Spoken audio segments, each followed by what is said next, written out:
Meeting আর এখানে আপনারা এখানে 10 মিনিট সময় দেন, 10 মিনিট সময় দেন না, আপনারা 10 মিনিট সময় দেন, আপনারা 5 টাকা যাওয়ার পথে আপনারা ওখানে 2-3 ঘন্টা ধরে সময় দেন, আমাদের 5 মিনিট সময় দিতে পারবেন না। গাড়ি এখানে আছে না, গাড়ি সামনে আছে, সামনে যাই আসুন ভাইকে আসুন, আপনি সময় রাখবেন না, হাতে দাও সামনে 1-2 মিনিট একটু কষ্ট করে দেখতে হবে। দেশে আমাদের দাবি, আমাদের দাবি এটা দেখেন। খাগড়াছড়িতে ঢাকা থেকে আগত বাম গণতান্ত্রিক জোট স্থানীয়দের অবরোধের মুখে ক্ষতিগ্রস্ত বাঙালিদের সাথে দেখা করে কথা বলতে বাধ্য হয়েছেন এবং তাদের আগুনে পুড়ে যাওয়া দোকানপাট ও কারখানা পরিদর্শন করতে বাধ্য হয়েছেন। প্রতিনিধি দলটি একপাক্ষিকভাবে কথিত ভিকটিমের পরিবার ও সহিংসতায় ক্ষতিগ্রস্ত পাহাড়িদের বক্তব্য গ্রহণ করেই এলাকা ত্যাগ করার চেষ্টা করেন।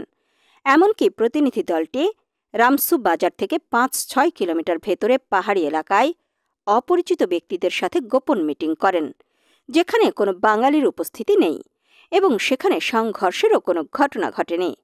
জানা গেছে 9 অক্টোবর বাংলাদেশ কমিউনিস্ট পার্টির কেন্দ্রীয় কমিটির সাধারণ সম্পাদক আবদুল্লাহ কাফি রতনের নেতৃত্বে 13 সদস্যের প্রতিনিধি দলটি ঢাকা থেকে খাগড়াছড়ি যায়। তবে বাম গণতান্ত্রিক জোটের খাগড়াছড়ি যাওয়া নিয়ে সন্দেহ জাগে স্থানীয় ক্ষতিগ্রস্ত বাঙালিদের মাঝে। প্রতিনিধি দলের এমন একপাক্ষিকতা নিয়ে তারা প্রশ্ন তোলে। প্রতিনিধি দলটি ধর্ষণ ঘটনার অভিযোগকারীদের সাথেই শুধু কথা বলেছেন, অথচ অভিযুক্ত যুবকের পরিবারের সাথে কথা বলে সত্যিকারের ঘটনা জানার চেষ্টা করেননি। এমনকি গুইমারার সহিংসতার ঘটনায় পাহাড়িদের একতরফা বক্তব্য শুনলেও ক্ষতিগ্রস্ত বাঙালিদের সাথে কথা না বলেই তারা ঘটনাস্থল ত্যাগ করার চেষ্টা করেন। বাঙালিদের রোষানলে পড়েন বাম গণতান্ত্রিক জোটের নেতারা। 2 জায়গাতেই বাঙালিরা তাদের বলতে থাকেন, অনেক মানে কত টাকা মোবাইল ছিল, নতুন মোবাইল ছিল, আবার মোবাইল যাবতীয় যত ছিল সব নিয়ে অ্যান্ড্রয়েড মোবাইল নামটা লেখেন কি নাম না আরমান মোবাইলের দোকান। দোকানটা বন্ধ ছিল দিন না খোলা ছিল? বন্ধ ছিল।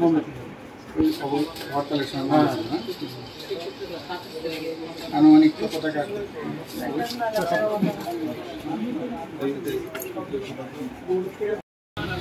বলতে হবে তো? বাংলার দোকানটা লিখতে হবে দেখি।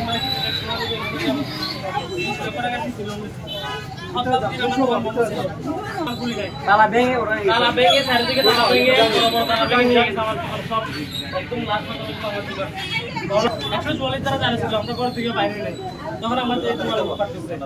আমাদের দোকানপাট পুড়েছে, আমরা অনেক ক্ষতির সম্মুখীন হয়েছি, আমাদেরগুলোও দেখে আসুন।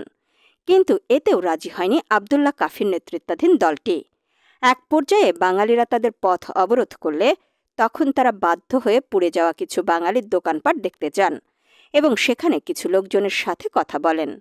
গুইমারা বাজারে ক্ষতিগ্রস্ত বলে যাদের সাথে বাম জোটের নেতারা কথা বলেছেন তাদের নিয়েও প্রশ্ন তুলেছেন বাঙালিরা জানান, বাম জোটের নেতারা যাদের সাথে কথা বলেছেন, যারা তাদের সামনে কান্নাকাটি করেছেন, তারা কেউই সত্যিকারের ক্ষতিগ্রস্ত নন। এমনকি তারা কেউই গুইমারার স্থানীয় বাসিন্দাও নন।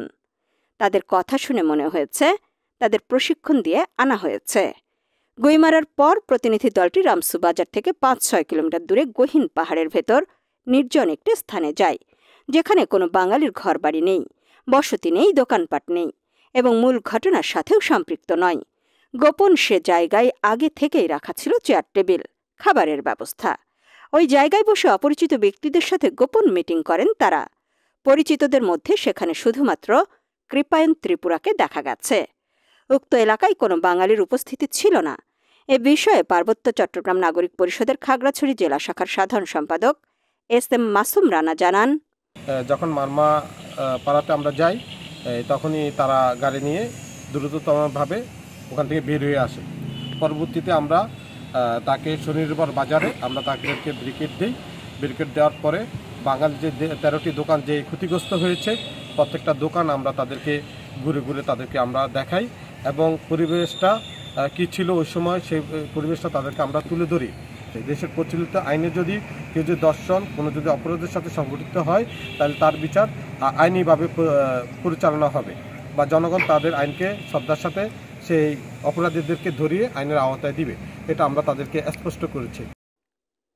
বাম জোটের সমন্বয়ক বজলুর রশিদ ফিরোজের নেতৃত্বে প্রতিনিধি দলে আরও উপস্থিত ছিলেন সিপিবির সাধারণ সম্পাদক আব্দুল্লাহ কাফি রতন, বাংলাদেশ জাসদের সাধারণ সম্পাদক নাজমুল হক প্রধান, গণতান্ত্রিক বিপ্লবী পার্টির সাধারণ সম্পাদক মোশাররফ মিশু, বাসদ কেন্দ্রীয় নেতা শফিউদ্দিন কবির আবিদ, কমিউনিস্ট লীগ নেতা নজরুল ইসলাম ও সমাজতান্ত্রিক পার্টির নেতা আব্দুল আলী।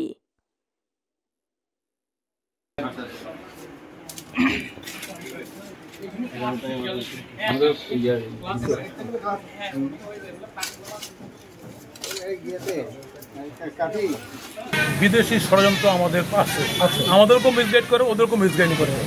আজকে আপনি এটা যে নাম উচ্চারণ করছেন, আমার কাছে এই খবর আছে, জি, সব বিভিন্ন সংস্থা আমরা সেই রিপোর্টেই দিচ্ছি যে বাঙালি পাহাড়ির সমস্যাটা সেটা তৈরি করা, এটা ওদের আদি সমস্যা না, এটা তৈরি করার সমস্যা। সেই তৈরি করার সমস্যা যাতে তৈরি না করতে পারে, এর জন্য সবাইকে সজাগ থাকতে হবে।